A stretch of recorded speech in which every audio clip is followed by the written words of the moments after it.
नमस्कार, जय हिंद प्यारे दोस्तों। स्वागत है आप सभी का एक बार फिर से आपके अपने इस परिवार लर्न विद डीएस सर पर। साथियों, आज की इस क्लास में हम आप सभी के लिए एक बार फिर से लेकर के आए हैं उत्तर प्रदेश पुलिस री एग्ज़ाम के लिए रीजनिंग का एक बेहतरीन प्रैक्टिस सेट। प्यारे साथियों, यूपी पुलिस री एग्ज़ाम के लिए अब अंतिम दिनों में तैयारी चल रही है और इस तैयारी में साथियों आपको सफलता ज़रूर हासिल करनी है। आपका यूपी पुलिस का री एग्जाम मात्र 7 दिन शेष बचे हुए हैं। 23 को आपकी परीक्षा की शुरुआत है। तो कुछ इस प्रकार से प्रश्नों के पूछे जाने की संभावना है, जैसे कि क्वेश्चन नंबर 15 में लिखा है टोक्यो जापान और न्यूयॉर्क वेन आरेख से संबंधित प्रश्न है। पिछली परीक्षा जब हुई थी, जो फरवरी की परीक्षा में, उसमें वेन आरेख से प्रश्न पूछे गए थे। इसके अलावा दूसरा नंबर प्रश्न सीरीज से है, तो ऐसे प्रश्न भी वहाँ पर पूछे जा सकते हैं।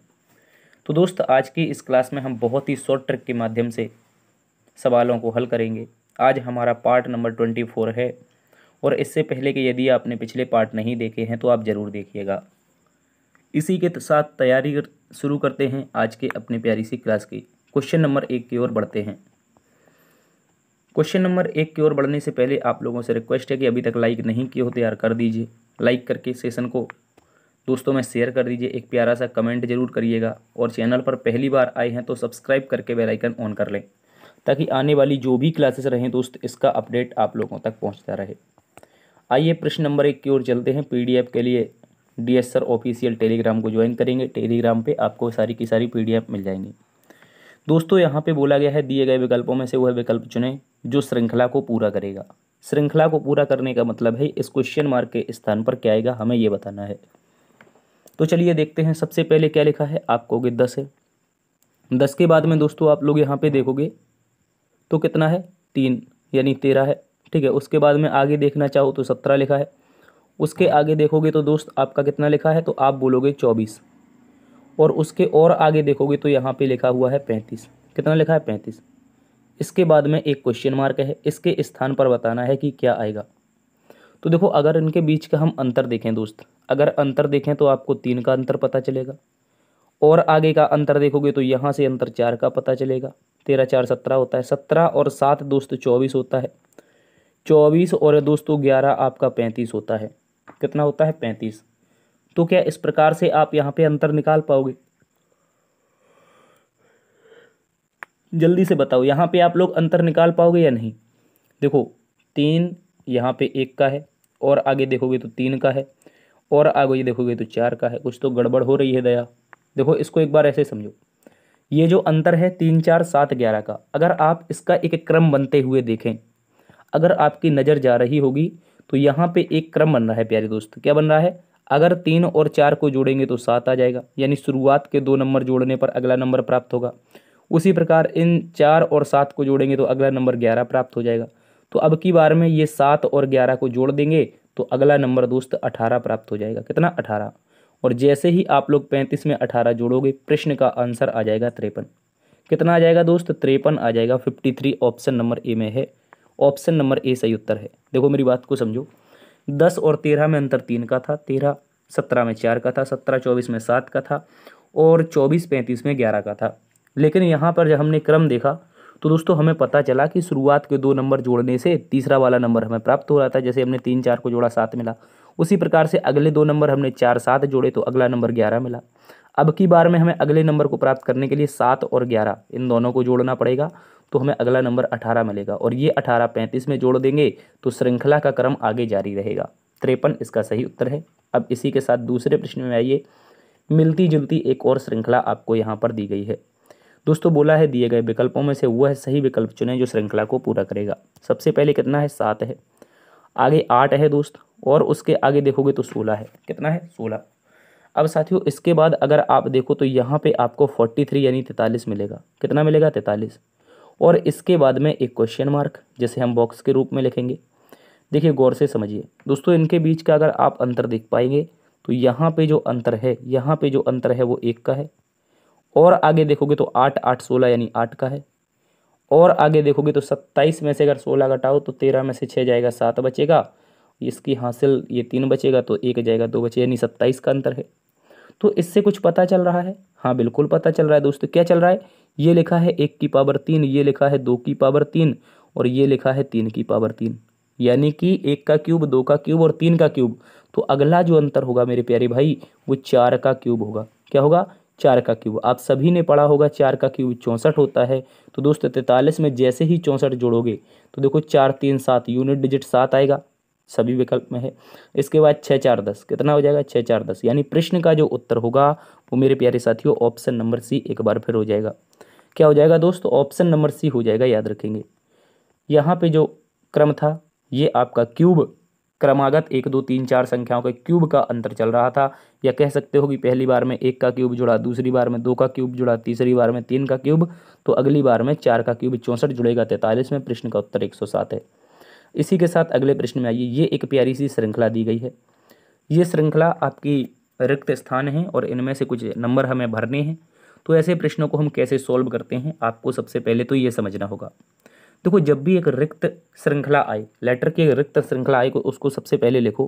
क्या लिखा है? आर, इसके बाद में क्या है? एस, इसके बाद में 1 2 3 लगातार डैश हैं, फिर उसके बाद में एस जी है, एस जी के बाद में आर टी है लगा हुआ है इसी से, इसके बाद में डैश है, फिर क्या है दोस्त? जी है, फिर उसके बाद में डैश है, फिर क्या है? टी है, फिर दोस्त इसके बाद में एस है, उसके बाद में फिर डैश है। तो अब गौर से देखो, जब ऐसी सीरीज आप लिख लोगे तो उसके बाद सबसे पहले टोटल पदों की संख्या गिनो। पद कितने हैं? तो 1 2 3 4 5 6 7 8 9 10 11 12 13 14 15 और 16। साथियों, यहाँ पे जो आपको कुल पदों की संख्या मिलेगी तो आप कहोगे कि सर यहाँ पे जो पद मिल रहे हैं वो 16 हैं। तो आपने पढ़ा होगा 16 को कितने कितने भागों में बांट सकते हैं? 4 4 के भाग में, 4 4 पदों के भाग में हम इसको आसानी से बांट सकते हैं। 4 4 के कुछ तो गड़बड़ है यहाँ पे। हाँ देखो, 4 ये आएंगे, उसके बाद में 4 ये आएंगे और अगले 4 ये। इस तरीके से हम 4 4 के भागों में बांट सकते हैं। तो आर से शुरुआत हो रही है तो सभी की शुरुआत आर से कर दो। ठीक है। अब दूसरे नंबर पर क्या है? यहाँ आर टी है तो यहाँ आर टी हो जाएगा, और इसमें भी हमें आर टी ही कर देना है, शुरुआत में भी हमें आर टी ही कर देना है। लास्ट में देखोगे तो जी आया है, जहाँ जहाँ जगह है वहाँ पे जी भर दो और जहाँ जहाँ जगह है वहाँ पे एस भर दो। देखो, प्रश्न की जो शुरुआत होगी वो टी और जी से होगी। किससे होगी? टी और जी से।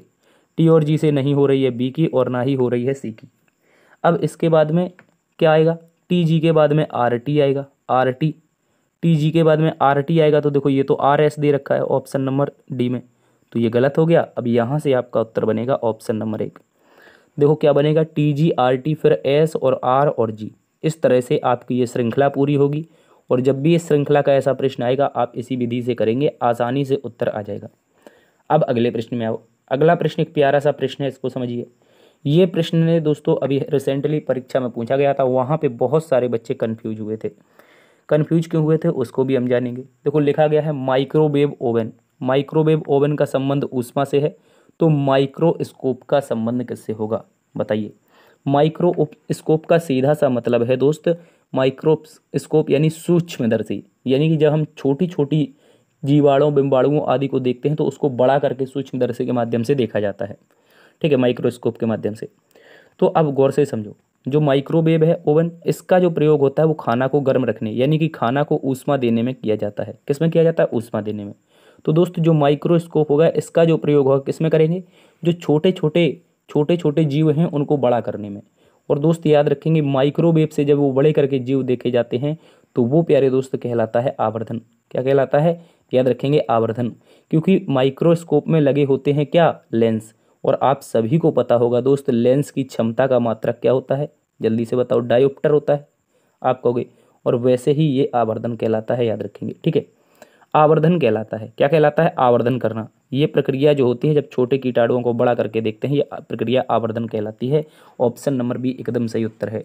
साथियों, यहाँ पे जो उत्तर स्टूडेंट के द्वारा बताया गया था वो जांच करना था, क्योंकि वो सोचते हैं छोटे चीज़ों की हम जांच करेंगे। डॉक्टर थोड़ी ना भाई आप लोग, आप एक स्टूडेंट हैं, आप उत्तर के अनुसार उत्तर दीजिए। ठीक है, अगले प्रश्न में आइए। अगला प्रश्न एक और प्यारा सा प्रश्न दिया गया है, बोला है प्रश्न चिन्ह के स्थान पर आयुक्त विकल्प खोजिए। तो वो सबसे पहले आपको क्या दे रखा है? ई जी और आई। क्या दे रखा है? ई जी और आई। इसका जो संबंध है वो डी ई और जी से है। किससे है? डी ई जी से। अब बताना किसका है? के एम और ओ का बताना है। तो गौर से समझ लीजिए, क्या समझना है हमें समझना है ये तो 5 पर होता है, ये 4 पर यानी 1 घटा है। ये 7 पर होता है, ये 5 पर यानी 2 घटा है। यहाँ आई 9 पर होता है, ये 7 पर होता है, यानी 2 घटा। पहले -1 फिर -2 फिर कितना -2, 1 मिनट -2। अब यहाँ पे 1 घटाओगे आप लोग, पहली बार में 1 घटाओगे तो जे आएगा, दूसरी बार में 2 घटना पड़ेगा। 2 जैसे ही घटाओगे ये 13 पर होता है, 13 में 2 जाएगा 11, 11 पर आता है के, ये होता है 15 पर, इसमें भी 2 जाएगा नीचे दोस्त, 2 गायब होगा तो एम। तो प्रश्न का उत्तर होगा दोस्त जे के एम। क्या होगा? जे के एम। कहाँ पर दिया गया है? ऑप्शन नंबर डी में दिया है दोस्त। कहाँ पे दिया है साथियों? ऑप्शन नंबर डी में। इसको आप सभी अच्छे से याद रखेंगे। क्वेश्चन नंबर 6 में आइए। क्वेश्चन नंबर 6 में आप लोगों से बोला गया है निम्नलिखित 5 में से 4 एक निश्चित तरीके से एक समान है और इसलिए एक समूह बनाते हैं। कौन सा इस समूह से संबंधित नहीं है? यहाँ पे लेटर दिया है। तो दोस्त जे हमारा 10 पर होता है, एल 12 पर होता है, एक एक करके देखेंगे। क्यू 17 पर होता है, एस दोस्त 19 पर होता है, आर 18 पर होता है दोस्तों, यू 21 पर होता है, एम साथी हमारा कितने पर? 13 पर होता है, ओ 15 पर होता है। ठीक है। पी कितने पर होता है? 16 पर, आर 18 पर होता है। कितने पर होता है? 1 मिनट, आर 18 पर होता है।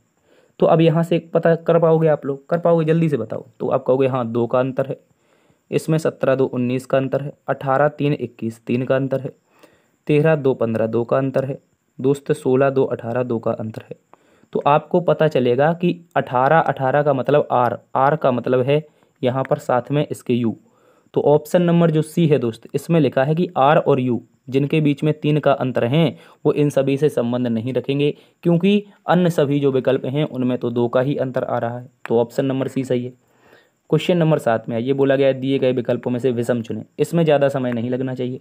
तेंदुआ, कुत्ता, जिराफ, भेड़िया। बताइए क्या हो जाएगा इसका सही उत्तर?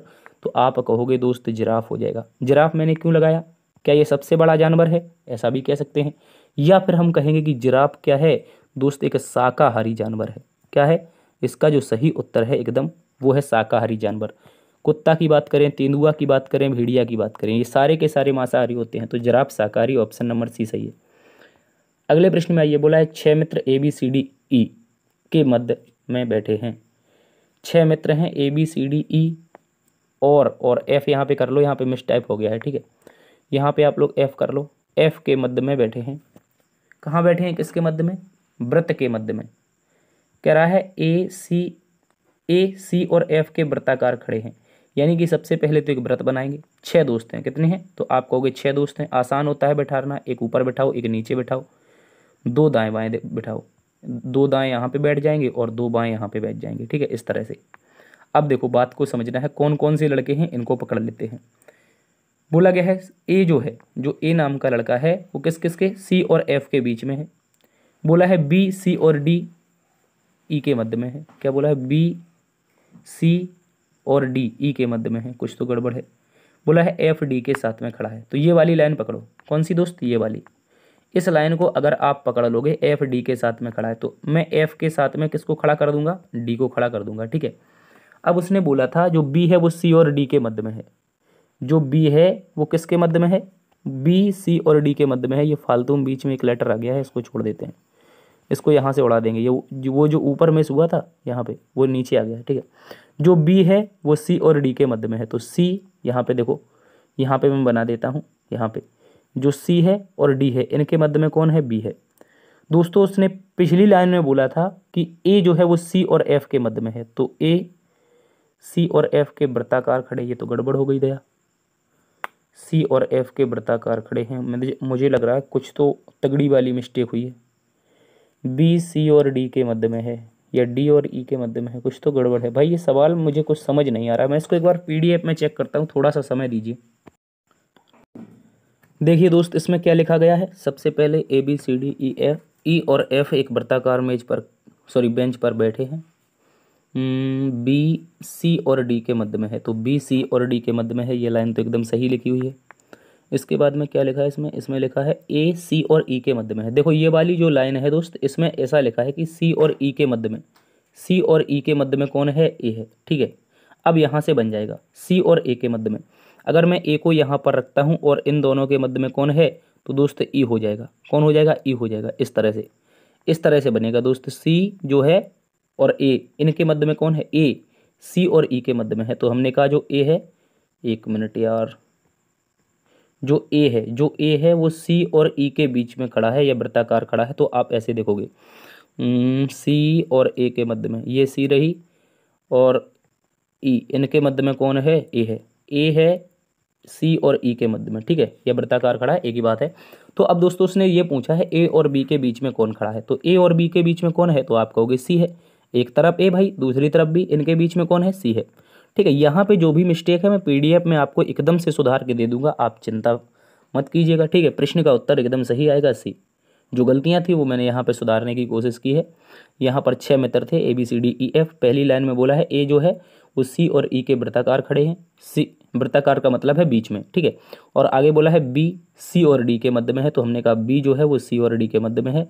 और आगे बोला था FD साथ में खड़े, तो FD साथ में हो जाएंगे, ए बी के बीच में पूछा था, सी सही उत्तर है। अगले प्रश्न में आओ। अगला प्रश्न दोस्तों कोडिंग डिकोडिंग से है। कोडिंग डिकोडिंग के क्वेश्चन में क्या होगा, यूपी पुलिस में जब पूछा जाएगा तो आसान पूछा जाएगा, ठीक है।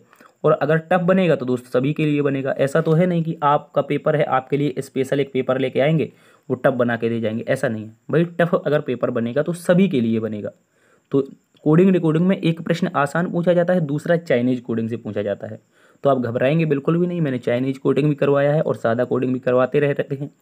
तो बताओ इस प्रश्न में जो लिखा गया है इसको समझो। एक निश्चित कोड भाषा में स्प्रिंग, क्या बोला है, स्प्रिंग SPRING, क्या लिखा गया है, तो आप बोलोगे इसको लिखा गया है GNI, इसके बाद में RPS, ठीक है, ये लिखा गया है। अगर आप इसको गौर से देख पाएँ तो कहीं ना कहीं इनमें लेटर की हेरा फेरी चल रही है। तो हमें सिस्टर का कोड बताना है। किसका बताना है दोस्त, हमें अपनी सिस्टर का कोड बताना है। क्या बता पाओगे आप लोग, बिल्कुल आसानी से दोस्त, गौर से समझो। जो स्प्रिंग लिखा था इसको यहाँ से पीछा करके लिख दिया, यहाँ से देखो GNIRPS ऐसा लिख दिया है। तो अब इसको भी हम ऐसे ही लिख देंगे। तो आप क्या बोलोगे, R के बाद में E के बाद में T के बाद में S, फिर I, फिर S। तो रेटसेस हो जाएगा RET से शुरुआत होगी, RET से शुरुआत होगी तो विकल्प नंबर डी में है। कहाँ पे है साथियों, विकल्प नंबर डी एकदम सही उत्तर है, याद रखेंगे। क्रॉस में चल रहा है सब कुछ क्रॉस में चल रहा है, ठीक है, इस तरह से। अगले प्रश्न में आ जाओ। अगला प्रश्न घड़ी से है। घड़ी के लिए कुछ बच्चे परेशान हो रहे थे कि घड़ी के प्रश्न भी लाइए। तो देखो इसमें बोला है 3:40 सुइयों के बीच का कोण क्या होगा। आपसे अगर पूछेगा तो कोण पूछ लेगा, या फिर दो टाइमिंग दी जाएगी, 4 से 5 के बीच का कोण क्या होगा, ऐसा कुछ पूछ सकता है। 90 डिग्री कितने बजे बनेगा, तो उसके लिए हम अलग से देख लेंगे। बोला है 3:40 पर घड़ी की सुइयों के बीच का कोण। तो दोस्त इसके लिए एक रामबाण फॉर्मूला होता है, क्या होता है, इसको बोलते हैं 60H, इसके बाद डिफरेंस 11m/2, ठीक है। ये टोटल हमारा क्या निकाल के आता है, थीटा निकल के आता है। तो आप क्या बोलोगे, एच का मतलब यहाँ पर हावर से है, हावर से, तो क्या बोलोगे कितने बजे हैं, 3 घंटे हुए हैं, 3 बजे हैं। डिफरेंस किसका लेंगे, 11, एम का मतलब मिनट से है तो 40 हो जाएगा, ठीक है। बटे में 2 है, बटे में 2 है। तो दोस्त आप बोलोगे 6 या 18, 180 यहाँ पे हो जाएगा। डिफरेंस लेना है 11 चौके 44, 440 से फिर लगाएंगे 2 से भाग।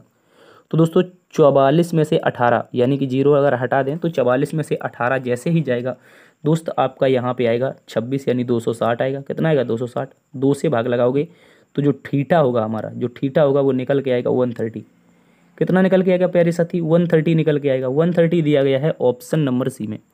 कहाँ पे, ऑप्शन नंबर सी में 130 डिग्री आपका सही उत्तर हो जाएगा। तो जब भी कोण निकालने के लिए आएगा तो एक फॉर्मूला हमेशा याद रखना है, यहाँ पे क्या है 60H - 11m/2 = थीटा। अगले प्रश्न में आइए। अगला प्रश्न अच्छा सा प्रश्न है, इसमें थोड़ा सा समय लग सकता है या कैलकुलेटर आपको हो सकता है लगे, लेकिन आसान है, समझेंगे। बोला है मान लीजिए पर इस क्या लिखा है, कुछ एक लेटर दे रखा है, ठीक है, इसको हम पढ़ेंगे नहीं।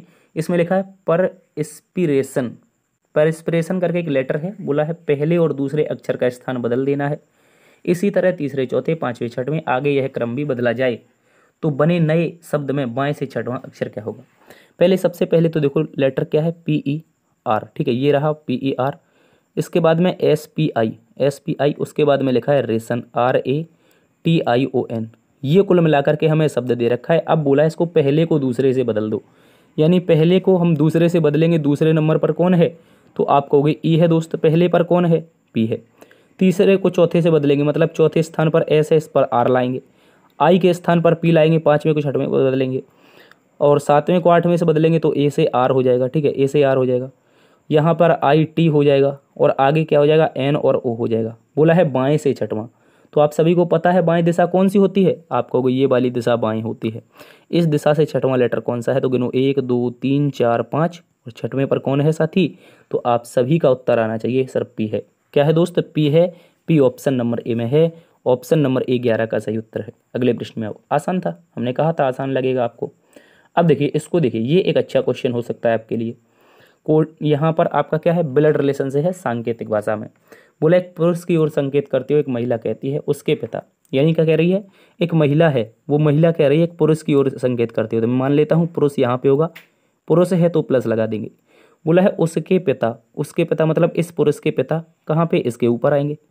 बोला उसके पिता के पिता, उसके पिता के पिता तो यहाँ पे आ जाएंगे दोस्त, यहाँ पे आ जाएंगे। उसके पिता के पिता का इकलौता बेटा, का इकलौता बेटा अर्थात ये खुद हो जाएगा। बोलो अगर इस पुरुष के पिता का इकलौता बेटा, पुरुष के पिता का क्या बोला है, पुरुष के पिता का इकलौता बेटा कौन होगा, इस पुरुष का पापा होगा। तो उसने क्या बोला है, बेटा मेरा पिता है। मेरा पिता का मतलब क्या है, वो जो महिला है वो यहाँ पे आएगी, क्या बोलेगा, वो महिला दोस्त यहाँ पे आएगी, महिला के लिए माइनस, तो ये हो जाएगा पिता। इस तरह से ये इस महिला का पिता हो जाएगा। हमें ऑलरेडी पता है जिस पुरुष की ओर संकेत कर रही थी उसका भी पिता यही है, तो महिला का पिता भी यही है। तो प्रश्न में पूछा है उस महिला का पुरुष से क्या संबंध है, से लगा है पुरुष के साथ। भाई याद रखना है क्या लगा है, से लगा है पुरुष के साथ। तो ये पुरुष क्या बोलेगा, पुरुष बोलेगा मेरे पापा की बिटिया अर्थात मेरी बहना कौन हो जाएगी, मेरी प्यारी बहना। इस प्रश्न का सही उत्तर है, याद रखेंगे बहन, ऑप्शन नंबर सी में दिया है। दोस्त जो लोग भाई सोच रहे हैं बिल्कुल गलत है, क्योंकि वो से किसके साथ लगा है, से लगा है पुरुष के साथ। तो से अगर पुरुष के साथ लगा है तो पुरुष क्या बोलेगा इस महिला को, तो आप कहोगे बहन बोलेगा। ठीक है, याद रखेंगे। अगले प्रश्न में आइए। अगला प्रश्न डायरेक्शन और डिस्टेंस से है। बोला गया है दोस्त, क्या बोला गया है कि एक टैक्सी चालक सुबह सूर्य की दिशा की ओर चलना प्रारंभ करता है। सुबह सूर्य कहाँ पे होता है, हमेशा पूर्व में होता है। कहाँ पे होता है दोस्त, ये जो सूर्य है ये हमेशा पूर्व की ओर होता है, याद रखेंगे। तो सूर्य की दिशा में चलना प्रारंभ करता है एक टेम्पो चालक। बोला है कुछ समय बाद दाहिनी ओर मुड़ जाता है। अगर पूर्व में जा रहा है भैया, उसका मन हुआ दाहिनी ओर मुड़ने का, तो कहाँ पे जाएगा, पूर्व में मुख होने के कारण दक्षिण में चला जाएगा। बोला है फिर बाद में वह दाहिनी ओर मुड़ जाता है, अर्थात अब यहाँ से यहाँ मुड़ गया। बोला अब टैक्सी चालक किस दिशा में जा रहा है। बोलो भाई ये कौन सी दिशा है, सभी का उत्तर आना चाहिए। मैंने कई बार बताया है, देखो यहाँ पे ईस्ट, यहाँ पे वेस्ट, ऊपर की ओर साउथ नहीं, ऊपर की ओर नॉर्थ और नीचे की ओर साउथ। तो भाई ये कौन सी दिशा है बता दो। आपका कोई W4 क्या होता है, वेस्ट। वेस्ट का मतलब हिंदी में पश्चिम दिशा। पश्चिम दिशा ऑप्शन नंबर सी सही उत्तर है, याद रखेंगे। साथियों समय बिल्कुल नहीं लगना चाहिए, अंतिम समय चल रहा है परीक्षा का, अब उत्तर तो आने ही चाहिए। पूरी साल पढ़ाई की है आपने, पता नहीं कितने दिनों से पढ़ रहे हैं। बोला है संध्या प्रवीण से पूर्व की ओर है। तो क्या बोला है, जो संध्या है वो प्रवीण से, जो दोस्त ये संध्या नाम की लड़की है, जो संध्या नाम की लड़की है वो प्रवीण से, किससे, प्रवीण से। ठीक है, प्रवीण से पूर्व की ओर है, तो मैं प्रवीण को कहाँ पे रखूंगा, यहाँ पे रखूंगा। ठीक है, प्रवीण से पूर्व की ओर है। देखो ये अब बनेगी, ये संध्या प्रवीण से पूर्व की ओर है। अब बोला है जो दिव्या के दक्षिण पश्चिम में है। जो कौन, मैंने हमेशा बताया जो जब भी जो आ जाए वो जस्ट पीछे वाले लेटर के लिए आता। जस्ट पीछे वाला कौन सा है, प्रवीण है। तो जो प्रवीण है वो दिव्या के दक्षिण पश्चिम में है। किसके, दिव्या के दक्षिण पश्चिम में। ठीक है, अच्छे से समझेंगे किसके दक्षिण पश्चिम में है, तो आप कहोगे एक मिनट यार, दिव्या के दक्षिण पश्चिम में, यहाँ पे दिव्या आ जाएगी। दिव्या के दक्षिण पश्चिम में है, देखो ये हो गया। आप कहोगे हाँ, कैसे, मेरी बात को समझो। अगर दिव्या के सापेक्ष हम लोग प्लस लगाएंगे इस प्रकार से, तो ये दिशा दक्षिण पश्चिम होगी। बोलो, आप कहोगे हाँ। लेकिन उसने दोस्त ये बोला है कि विजय जो है वो दिव्या के दक्षिण पश्चिम में है, अर्थात विजय नाम का लड़का भी दिव्या के दक्षिण पश्चिम में है, प्रवीण से दक्षिण की ओर है। जो विजय है वो प्रवीण से कहाँ पे है, प्रवीण से दक्षिण की ओर है। कौन, विजय। विजय और किसके दक्षिण पश्चिम में है, तो ये जो विजय है ये दिव्या के भी दक्षिण पश्चिम में है। बोलो क्या बोलोगे, हाँ ये भी दक्षिण पश्चिम में है। प्रश्न में पूछा है विजय के संदर्भ में संध्या किस दिशा में है। विजय के संदर्भ में संध्या किस दिशा में है, तो विजय को पकड़ो। विजय के संदर्भ में मतलब ये वाली दिशा, अर्थात अगर विजय के अब यहाँ से प्लस लगाएं तो ये जो दिशा आएगी ये वाली, एक तरफ आपकी ईस्ट होती है और दूसरी तरफ नॉर्थ होती है, दोनों के बीच में आती है नॉर्थ ईस्ट, जिसे हम हिंदी में उत्तर पूर्व कहते हैं। क्या कहते हैं मेरे साथी, उत्तर पूर्व कहते हैं। ऑप्शन नंबर सी एकदम सही आ जाएगा। आपको समझ में उम्मीद है आया होगा, नहीं आया तो एक बार फिर से देखिए, कोई ज़रूरत नहीं है, इसमें आसान प्रश्न है। हमने कहा जो संध्या है वो किसके पूर्व में है, ये जो संध्या नाम की लड़की है वो किसके पूर्व में है, प्रवीण के पूर्व में है। बोला है जो दिव्या से दक्षिण पश्चिम है, किससे, दिव्या से। मैं दिव्या को यहाँ पे रखता हूँ, इसके दक्षिण पश्चिम में कौन है, प्रवीण है। उसके बाद में बोला है प्रवीण से दक्षिण पश्चिम में कौन है, विजय दिव्या से दक्षिण पश्चिम में, अर्थात इसी दिव्या से दक्षिण पश्चिम में कौन है, विजय है। तो आप कहोगे विजय है, लेकिन वो किसके दक्षिण में है, वो दक्षिण में है प्रवीण के। तो प्रवीण के दक्षिण में कौन हो जाएगा, विजय हो जाएगा यहाँ पे। तो ये संध्या के भी दक्षिण पश्चिम में हो जाएगा, सवाल में बोला था। विजय के संदर्भ में मतलब यहाँ से ये कौन से दिशा में है संध्या जी, तो आप कहोगे संध्या जी हैं नॉर्थ ईस्ट में, नॉर्थ ईस्ट उत्तर पूर्व, ऑप्शन नंबर सी। अब इस प्रश्न का उत्तर कौन सा प्यारा साथी बताएगा, जल्दी से बताइए। कौन सा रेखा चित्र निम्नलिखित शब्दों के बीच में संबंध को दर्शाता है। सबसे पहले क्या है, जापान है। क्या है दोस्त, जापान। तो जापान के लिए एक आरेख बना दें, आप कहोगे हाँ। फिर आया है टोक्यो। अब टोक्यो क्या है, आप कहोगे जापान की राजधानी, अर्थात जापान के अंदर ही आएगी। जो टोक्यो होगी मेरे दोस्त वो कहाँ पे आएगी, जापान के अंदर ही आएगी। इसके बाद में क्या है, न्यूयॉर्क। न्यूयॉर्क चूंकि अमेरिका में स्थित है, कहाँ पर है ये साथी, अमेरिका में स्थित है, तो अलग हो जाएगा। यानी कि हम बोलेंगे एक सर्कल, उसके ऊपर एक सर्कल, एक अलग से सर्कल, सर्कल सर्कल अलग सर्कल, आपका ऑप्शन नंबर सी में है साथी। ऑप्शन नंबर सी एकदम सही उत्तर हो जाएगा। अगले प्रश्न में आओ, समय बिल्कुल नहीं है, इस प्रश्न को चयन कीजिए, इस प्रश्न के उत्तर का चयन कीजिए। बताइए, बोला है बेन आरेख में निम्नलिखित में से कौन सी संख्या गायकों और नर्तकों को दर्शाती है लेकिन संगीतकार नहीं है। लेकिन क्या नहीं है, संगीतकार। तो संगीतकार में जो भी पार्ट आ रहा है वो बिल्कुल नहीं बनेगा। अब उसने बोला है क्या होना चाहिए, गायक भी होना चाहिए नर्तक भी, अर्थात गायक के लिए ये पार्ट दोनों के लिए आ रहा है। तो 4 एक ऐसी संख्या है जो गायक नर्तकों को दर्शाती है परंतु संगीतकार को नहीं। तो ऑप्शन नंबर सी एक बार फिर से सही उत्तर है भाई, ऑप्शन नंबर सी एक बार फिर से सही उत्तर है, याद रखेंगे। अगले प्रश्न में आइए।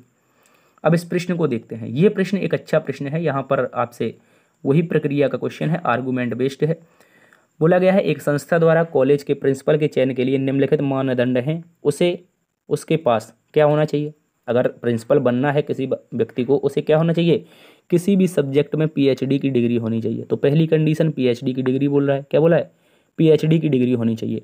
दूसरी कंडीशन क्या है दोस्त, एक संस्था में प्रधानाचार्य के रूप में, याद रखेंगे किसके रूप में, प्रधानाचार्य के रूप में कम से कम 8 साल का अनुभव होना चाहिए। किसका, कम से कम 8 साल का अनुभव होना चाहिए। तो हम कहते हैं पहले में हमें तो पीएचडी चाहिए, क्या चाहिए, पीएचडी चाहिए। दूसरे में क्या चाहिए, यहाँ पर 8 ईयर का एक्सपीरियंस चाहिए, वो भी प्रिंसिपल के रूप में। किसके रूप में दोस्त, प्रिंसिपल के रूप में, ठीक है, याद रखेंगे।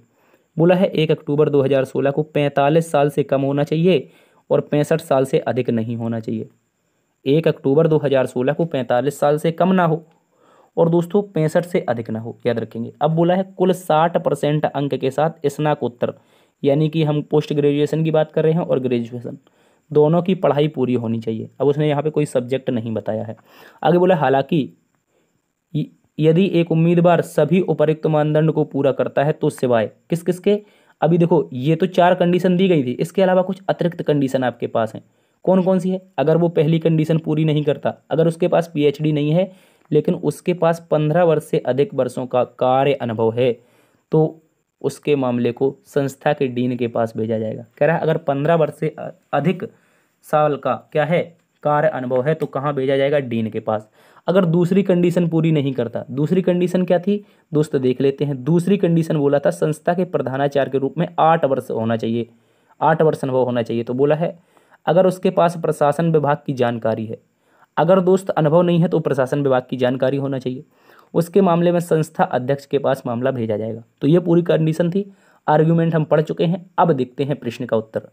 प्रश्न का उत्तर है संदीप ने कुल 70% और 65% के साथ स्नातकोत्तर और स्नातक की डिग्री डाल रखी। तो उसने चौथी कंडीशन में आपसे बोला था कि उस संदीप के पास क्या होना चाहिए, जो भी उम्मीदवार बनना चाहता है उसके पास 60% दोनों में होनी चाहिए, चाहे ग्रेजुएशन हो या पोस्ट ग्रेजुएशन। तो इसके पास तो वो चौथी वाली कंडीशन पूरी कर रहा है, इसके पास क्या है 70% है। अगर आपको विश्वास नहीं है तो देख लो, 60% अंक के साथ स्नातकोत्तर और स्नातक की पढ़ाई होनी चाहिए। तो चौथी कंडीशन उसने पहली लाइन में पुल कर दी। तो क्या बोलोगे आप लोग, यहाँ पे आप बोलोगे चौथी कंडीशन एकदम राइट है। आगे बोला है उसने प्रधानाचार्य के रूप में 16 साल का अनुभव है, यानी कि अनुभव कितने का मांगा था, केवल 8 वर्ष का, और ये दूसरी कंडीशन है, ये दूसरी कंडीशन उसने पूरी कर दी। बोला गया है उसके पास पीएचडी की डिग्री नहीं है। क्या है भाई, पहली कंडीशन पूरी नहीं कर पा रहा है, पहली कंडीशन पूरी नहीं कर पा रहा है। कह रहा है वो 59 साल के हैं। कितने साल के हैं साथी, वो 59 साल के हैं। 59 साल के हैं मतलब उन्होंने तीसरी कंडीशन भी पूरी कर ली, क्योंकि हमें तो 45 से 65 के बीच का चाहिए। तो 59 है तो सही है। लेकिन फर्स्ट अगर वो पूरी नहीं कर पा रहा है तो उसने क्या बोला था, अगर फर्स्ट पूरी नहीं कर पा रहा तो आइदर में बोला गया था उसके पास 15 वर्ष से अधिक वर्षों का अनुभव होना चाहिए। क्या इसके पास 15 वर्ष से अधिक का अनुभव है? तो आप कहोगे इसके पास तो सर 16 साल का अनुभव है, वो तो केवल 15 मांग रहा है। तो फर्स्ट वाली कंडीशन के स्थान पर आइदर उसकी कंप्लीट हो गई, मतलब पहली कंडीशन उसने पूरी नहीं की, लेकिन उसकी जो आइदर दी थी 15 साल के अनुभव वाली वो पूरी कर ली। तो उसने बोला क्या था? उसने बोला था जो मामला है संस्था के डीन के पास भेजा जाएगा। तो ये संदीप सिंह का मामला कहाँ जाना चाहिए साथी? ये संदीप सिंह का मामला जो है वो डीन के पास जाना चाहिए, संस्था के डीन के पास। तो प्रश्न का उत्तर ऑप्शन नंबर ए हो जाएगा। ठीक है, उम्मीद है समझे होंगे, बहुत आसानी से समझ रहे हैं हम लोग। अगले प्रश्न में आइए। अगले प्रश्न में बोला है शिवराम कृष्णन ने गणित में पीएचडी की है। भाई पीएचडी का मतलब है शिवराम कृष्णन जी जो पहली कंडीशन है उसको पूरा कर रहे हैं। शिक्षण में 16 वर्ष का अनुभव है, क्या वो दूसरी कंडीशन पूरी कर रहे हैं?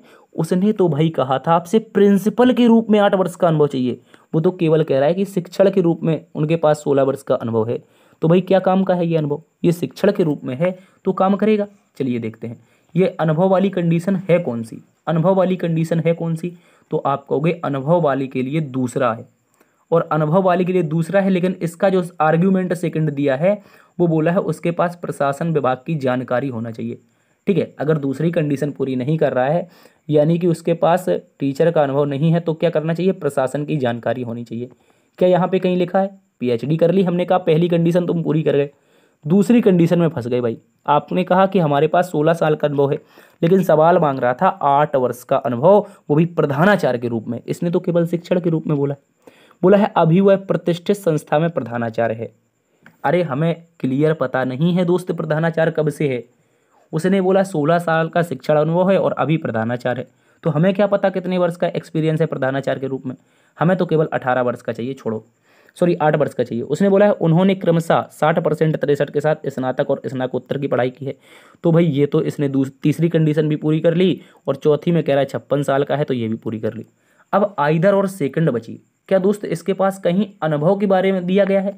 उसने कहा था अगर सेकंड पूरी नहीं करता तो उसका आइदर चाहिए। आइदर में क्या था? अनुभव होना चाहिए, तब मामला अध्यक्ष के पास हम भेज देंगे। तो क्या लिखा है जो शिवराम कृष्णन है उनके पास कहीं भी अनुभव की बात है? उसने बोला 16 साल का अनुभव है, वो शिक्षण के रूप में है। ठीक है, लेकिन उसमें किसके रूप में मांगा था? उसने तो भाई केवल प्रधानाचार्य के रूप में मांगा था, लेकिन शिक्षण और प्रधानाचार्य में बहुत अंतर है। टीचर के रूप में अनुभव होना और प्रधानाचार्य के रूप में अनुभव होना, उसमें अंतर है जमीन आसमान का। तो भाई यहाँ पे आप बोलोगे दी गई जानकारी अपर्याप्त है। क्यों है दोस्त? क्योंकि साथी याद रखेंगे यहाँ पर उम्मीदवार का चयन नहीं किया जाएगा, क्योंकि वो प्रधानाचार्य के रूप में अनुभव नहीं रखता है। दी गई जानकारी अपर्याप्त है। अगले प्रश्न में आइए। आगे बोला है कथन और निष्कर्ष। कथन में क्या है? हर गीत संगीत है, मतलब जितना भी गीत का पार्ट है वो सारा का सारा गीत क्या है साथी? आप बोलोगे संगीत है। चलिए देखते हैं, यहाँ पे सारे के सारे गीत संगीत हैं। अब बोला कोई ध्वनि संगीत नहीं है। भाई लड़ाई करवा दी। किसकी लड़ाई हुई है? ध्वनि की लड़ाई हुई है। किससे लड़ाई हुई है? S4 संगीत से, याद रखेंगे। निष्कर्ष, कुछ गीत ध्वनि है। बताओ क्या गीत का ध्वनि से बन पाएगा? आप कहोगे नहीं बनेगा। क्यों नहीं बनेगा दोस्त? क्योंकि ध्वनि की जो लड़ाई है वो संगीत से है, और संगीत के अंदर गीत रहता है, तो भाई कभी भी पार करके नहीं जा पाएगा। तो ये कंडीशन पहली वाली तो बिल्कुल गलत हो जाएगी। कुछ गीत ध्वनि है। अब बोला है कोई भी ध्वनि गीत है। क्या एक भी ऐसा पार्ट है जो ध्वनि का गीत में बन जाए? आप कहोगे नहीं बन पाएगा, तो ये वाला भी गलत है। भाई अगर पहला गलत तो दूसरा भी गलत, सेम तो दे रखे हैं। तो यहाँ से आप कहोगे नाइदर नॉर, ना तो एक निष्कर्ष अनुसरण करता है और ना ही दूसरा अनुसरण करता है। अगले प्रश्न में आइए दोस्तों। अगला आपको वक्तव्य यानी तर्क और कथन का संबंध का क्वेश्चन है, इसको समझते हैं। प्रश्न में दोस्तों बोला गया है जनगणना प्रक्रिया के अंतराल को कम करके 5 साल का एक बार कर दिया जाना चाहिए। जो जनगणना की प्रक्रिया है उसको कम करके कितना करना चाहिए? 5 साल का। तो इसके पीछे तर्क क्या है? क्या ठोस तर्क है? बोला है हाँ, यह व्यापारियों और सरकार के नीतिज्ञों को नवीनीकृत तथ्य देता है। यानी कि सरकार और व्यापारी जो भी लोग हैं, अगर हर 5 साल में जनगणना होती रहेगी तो कह रहा है इसको नए नए तथ्य मिलते रहेंगे, नई जानकारी मिलती रहेगी, कितनी जनगणना हुई कितनी नहीं हुई। तो ये बिल्कुल सही बात है भाई, बिल्कुल सही बात है। कह रहा है हाँ, ये व्यापारियों और सरकार के नीतिज्ञों को नवीनीकृत तथ्य दे सकता है, बिल्कुल सही बात है। आगे बोला है दूसरा तर्क, नहीं, क्या नहीं? लागत और व्यवहारिक कठिनाइयों के परिणाम में प्रशासन पर दबाव बढ़ेगा। तो क्या ये सही है? दूसरी कंडीशन कह रहा है कि जनगणना प्रक्रिया का अंतराल अगर हम कम करके 5 साल कर देंगे तो लागत तो आएगी, साथ में व्यवहारिक कठिनाइयों के परिणाम आएंगे और प्रशासन पर दबाव भी बढ़ेगा। जनगणना कराने का, तो आप कहोगे हाँ ये भी है। अगर वर्तमान सरकार को देखा जाए तो इन्होंने जनगणना 2021 की करवाई ही नहीं है। अभी इन्होंने हो सकता है करवा ली हो, रिपोर्ट जारी ना की हो, ठीक है। तो आप कह सकते हैं यहाँ पे लागत व्यवहारिक कठिनाइयों के परिणाम से शासन पर दबाव भी पड़ेगा, तो दूसरा भी सही है। अब जब दूसरा भी सही है तो तर्क 1 और 2 दोनों मजबूत हैं। क्या बोलोगे? तर्क 1 और 2 दोनों मजबूत हैं। अगले प्रश्न में आ जाइए। अगला प्रश्न एक प्यारा सा प्रश्न है, बोला है गुणा का अर्थ माइनस है, प्लस का अर्थ गुणा है, माइनस का अर्थ भाग है, भाग का अर्थ प्लस है। देखते हैं। सबसे पहले तो बोला गया है दोस्तों जो 45 है, गुणा का अर्थ माइनस है तो माइनस लगा देंगे 6। बोला है प्लस, प्लस का अर्थ गुणा है तो गुणा लिख देंगे 5। जो भाग है, भाग का अर्थ प्लस है तो प्लस लगा देंगे यहाँ पे 12। और जहाँ पे दोस्त आपका आया है माइनस, उसके स्थान पर लगाएंगे भाग। कितना? यहाँ पे लगाएंगे भाग और लिखेंगे 4। अब सब इसको सॉल्व कीजिएगा बोर्ड मास लगा के। 4 तिया 12 कटेगा, प्लस आएगा यहाँ पे 6 पंचे 30, यहाँ पे माइनस का हो जाएगा और आगे 45 रहेगा। अब देखो 30 में 45 का अंतर लेंगे, 30-45 का अंतर लेंगे तो 15 आ जाएगा और इसमें 3 जुड़ जाएगा, तो दोस्त कितना होगा? 15-3 18। क्या बोलेंगे साथी? 15-3 18 आएगा। ऑप्शन नंबर सी में है। अब अगले प्रश्न में आइए। अगले प्रश्न में बोला है आज मंगलवार है, 86 दिन पहले कौन सा दिन था? 86 दिन पहले था मतलब कौन सा दिन था ये बताना है। तो गौर से समझो, अगर मैं बात करता हूँ टुडे यानी आज की, आज कौन है? तो आज बोलोगे आप लोग मंगलवार है, ठीक है। क्या है? मंगलवार, जैसे हम ट्यूसडे भी कहते हैं। तो अब देखो उसने पूछा 86 दिन पहले, तो 86 दिन को सबसे पहले तो छोटा करेंगे। छोटा करेंगे 7 से भाग लगा के, 7 से भाग लगाओगे तो रिमाइंडर कितना बचेगा? 7 एकम 7, 7 दूनी 14, यानी कि शेषफल आएगा 2। जो रिमाइंडर है वो 2 आएगा। अब मुझे ये बताओ इस रिमाइंडर का मैं क्या करूँ? इस मंगलवार में जोड़ूं या घटाऊं? कौन बता रहा है? इसमें जोड़ूं या घटाऊं? जल्दी से बताइए। तो आप क्या बोलोगे? उसने तो सर ये कहा था 86 दिन पहले था, मतलब पहले कौन सा दिन था? अगर कैलेंडर में पीछे जाना है तो जोड़ेंगे तो बिल्कुल नहीं, हम क्या करेंगे? 2 को घटाएंगे। इस मंगलवार में 2 को, सॉरी इस मंगलवार में जैसे ही 2 को घटाओगे आप लोग तो प्रश्न का उत्तर रविवार आ जाएगा। मंगल में एक जाएगा सोम, सोम में एक जाएगा तो रवि। ऑप्शन नंबर सी सही उत्तर है। अगले प्रश्न में आइए। अगला प्रश्न मानसिक अभिरुचि से, इसको देखते हैं। साथ ही बोला गया है एक पुलिस अधिकारी के रूप में आपको अपनी वर्दी की रैंक के प्रतीक पहचानना आवश्यक है।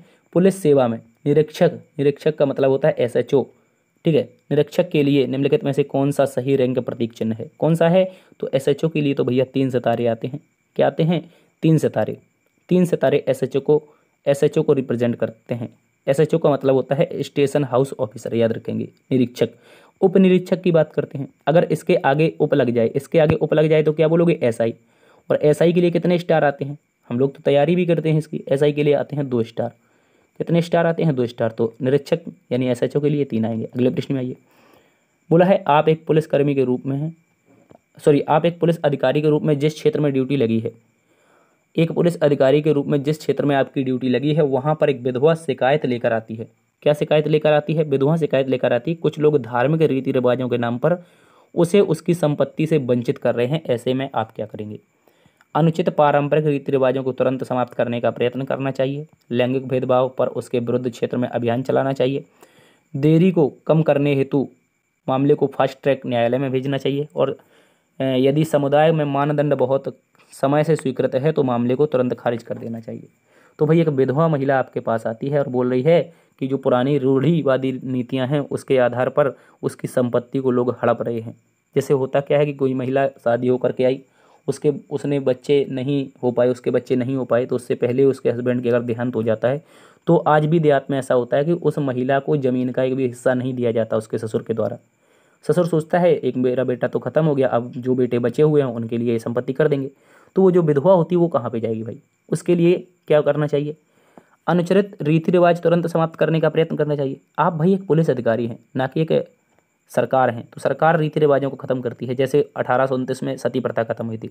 बोला है लैंगिक भेदभाव के विरुद्ध उस क्षेत्र में अभियान चलाना चाहिए। आप क्या हो सकते हैं? आप कैसे नाप सकते हैं लैंगिक भेदभाव को कि एक महिला एक पुरुष? ऐसी पुरुष की जानकारी तो इस प्रश्न में बोली ही नहीं, तो यहाँ पे लैंगिक भेदभाव की बात ही नहीं हो रही है। देरी को कम करने हेतु मामले को फास्ट ट्रैक न्यायालय में भेजना चाहिए। कुल मिलाकर के कहने का मतलब है अगर विधवा को जल्दी न्याय मिल जाएगा तो बिल्कुल उसके लिए सही हो जाएगा। और ये प्रश्न भी वही कहना चाह रहा है कि विधवा को जल्दी से न्याय दिलाने के लिए फास्ट ट्रैक न्यायालय भेजना चाहिए। ऑप्शन नंबर सी एकदम सही है। अब पुराने समय से मानदंड हैं तो ये तो गलत बात है, रूढ़िवादी नीतियाँ हैं। अगले प्रश्न में आओ। अगला प्रश्न आपसे पूछा गया है नीचे आकृति, क्या बोले? नीचे आकृति में एक कागज के टुकड़े को मोड़ने का क्रम, उसे मोड़े हुए कागज को काटने का तरीका दर्शाया गया है। इस कागज को खोलने पर यह कैसा दिखेगा? भाई दोस्त आपको गौर से समझना है, यहाँ पर कुछ चीज़ें आपको दी गई हैं, कुछ चीज़ें आपको दी गई हैं जो आपके लिए इम्पोर्टेंट हो सकती हैं, ठीक है, याद रखेंगे। कुछ चीज़ें हैं जो आपके लिए इम्पोर्टेंट हो सकती हैं, इनको आप समझने का प्रयास कीजिए। सबसे पहले एक त्रिभुज है, क्या है, सबसे पहले एक त्रिभुज है, इसको 20 से काटा गया है, 20 से देखो ये काटा गया है और इस दिशा में मोड़ दिया दोस्त, इस दिशा में मोड़ करके इसमें कुछ त्रिभुज के चित्र लगाए। अब भाई मैं अगर इसको खोलना चाहूँ, अगर ऐसे बंद हुआ था तो वापस ऐसे ही तो खुलेगा, बोलो ऐसे ही खुलेगा, आप कहोगे हाँ। अगर ऐसे खुलेगा तो गौर से समझना है दोस्त, क्या समझना है, सबसे पहले यहाँ पे आपका वो एरिया बनेगा, ये आकृति का एरिया, ये वाली आकृति का, ये वाली आकृति का एरिया बनेगा, याद रखेंगे, ये वाली आकृति का। उसके बाद दोस्त यहाँ पे आपकी जो आकृति सीधी थी वो खुल करके सीधी सेम टू सेम बन जाएगी, ठीक है, ये जो आकृति है ये सीधी सेम टू सेम बन जाएगी। और यहाँ पे जो एक सर्कल दे रखा है भाई, ये जो सर्कल है ये यहाँ पे आपका छोटू सा सर्कल एक आ जाएगा, ठीक है, इस कॉर्नर में। तो सर्कल तो दोनों कॉर्नर में होना चाहिए, सर्कल दोनों कॉर्नर में, देखो यहाँ पे सर्कल कॉर्नर में रही है, ठीक है। इसके बाद और सर्कल को देखा जाए, देखो अगर आप देखो तो यहाँ पे जो नीचे वाले ये त्रिभुज बने हुए हैं तो ये कुछ इस प्रकार से अपोजिट बन रहे हैं, अगर इसको हम यहाँ से खोलेंगे तो ये सेम अपोजिट बन करके आएंगे। देखो यहाँ पे अलग अलग दिशाओं में है तो गलत हो जाएगा, ठीक है। और अगर देखा जाए तो देखो ऊपर वाले भी सेम सेम हैं, ऊपर वाले जो त्रिभुज हैं वो कुछ इस प्रकार से सेम सेम है, लेकिन यहाँ पे तो उल्टा आया, सी नंबर में, तो गलत है। प्रश्न का उत्तर होगा वो दोस्त डी नंबर होगा, क्या होगा, डी नंबर। अच्छे से याद रखेंगे, ये डी सही हो जाएगा। अगले प्रश्न में आइए, आगे बोला आप एक व्याप्त चौराहे पर ट्रैफिक ड्यूटी कर रहे हैं, एक कार चालक तेज रफ्तार से गाड़ी चला रहा है, चालक किसी राजनेता का रिश्तेदार होने का दावा करता है, स्वयं को बिना रोके जाने हेतु दबाव बना रहा है, ऐसे में आप क्या करेंगे। आप एक चौराहे पर तैनात हैं, बताइए, वही कहानी आ गई, चाचा विधायक हैं, दरोगा जी छोड़ दीजिए, ठीक है वही कहानी है यहाँ पर। कह रहा आप एक व्याप्त चौराहे पर ट्रैफिक ड्यूटी कर रहे हैं, एक कार चालक तेज रफ्तार से गाड़ी चला रहा है और उसने बोला कि वह राजनेता का रिश्तेदार है, आप स्वयं को बिना रोके जाने हेतु आपके खिलाफ वो स्वयं को बिना रोके जाने हेतु दबाव बना रहा है, ऐसे में क्या करेंगे। तो चालक का कानून के अनुसार चालान कर देंगे, अपने वरिष्ठ अधिकारी को सूचित करेंगे, चालक को जाने देंगे ताकि कोई परेशानी ना हो, और चालक को धमकी देने के मामले में गिरफ्तार करेंगे।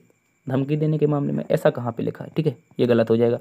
चालक ने धमकी तो दी नहीं है, वो केवल प्रेशर बना रहा है आप लोगों पे, आप पर प्रेशर बना रहा है कि आप मुझे जाने दीजिए, मैं विधायक जी का या राजनेता का कुछ भी हूँ, ड्राइवर हूँ, ऐसा कुछ। तो ठीक है, आप एक बात याद रखना, कानून में हर कोई बराबर होता है, कानून में चाहे वो राजनेता हो, चाहे वो स्वयं पुलिस वाला हो, स्वयं पुलिस वाले के माता पिता हो, चाहे वो प्रधानमंत्री हो, वो सभी बराबर होते हैं कानून में। दोस्त कानून में सभी बराबर होते हैं तो चालान उनका कटेगा चालान, तो कानून के उनका अनुसार उनसे कह दे चले जाओ, हम तो ऑनलाइन ही काट देंगे तुम्हारा, ठीक है, इस तरह से। ऑप्शन नंबर ए सही है। अगले प्रश्न में आइए, बोला गया है आप एक पुलिस अधिकारी हैं, दुर्भाग्य से तबीयत आपकी खराब हो जाती है, ठीक है, आपको चुनाव ड्यूटी पर नियुक्त किया गया है, ऐसी स्थिति में आप क्या करेंगे। अवकाश ले लेंगे, अपने स्थान पर किसी और को भेज देंगे, वरिष्ठ अधिकारियों को स्वास्थ्य के बारे में स्थिति सूचित करेंगे, ड्यूटी पर नहीं जाएंगे। तो बताइए मेरे दोस्त, अगर आपको चुनाव ड्यूटी पर तैनात किया गया है और दुर्भाग्य से तबीयत खराब हो गई तो अवकाश लेंगे, नहीं। क्या आप अपने स्थान पर किसी और को भेजेंगे, नहीं। आप क्या करेंगे, यदि आपकी तबीयत खराब है तो वरिष्ठ अधिकारियों को सूचित कीजिए, और उस आधार पर यदि आपकी तबीयत खराब है तो वो लोग निर्णय लेंगे मामला सीरियस है या कम ऐसे ही बहाना बना रहा है, तो आपका वरिष्ठ अधिकारियों के आधार पर आपको छुट्टी मिलेगी अथवा नहीं, ये आपका सही उत्तर बनेगा, ठीक है। अगर बीमार हो जाते हैं, अपने कर्तव्य से कभी भी पीछे नहीं हटना है अगर पुलिस वाला बनना है दोस्त, ठीक है, याद रखेंगे। तो एक ईमानदार पुलिस बनने के लिए आपको अपना कर्तव्य जरूरी है। चलिए, तो आज का होमवर्क प्रश्न आप सभी के सामने है। आज की क्लास यहीं पर समाप्त करते हैं। उम्मीद है क्लास पसंद आई होगी, पसंद आई है तो लाइक शेयर सब्सक्राइब करना भूलिएगा नहीं। आज के गृहकार का यहाँ पर 4 ऑप्शन हैं, इनमें से उत्तर जरूर बताइए कितने त्रिभुज स्थित हैं। हाँ, तो बस इतना ही। और प्यारे दोस्त, धैर्य बनाए रखेंगे, हौसला खोना नहीं है, जान लगा देंगे बाजी की, ठीक है। अब की बार वर्दी हमारी ही होगी, ठीक है। अच्छे से याद रखेंगे, लाइक शेयर सब्सक्राइब कीजिए। मिलते हैं एक नई वीडियो में, तब तक के लिए अपना ख्याल रखना। जय हिंद, जय भारत, जय माँ सरस्वती।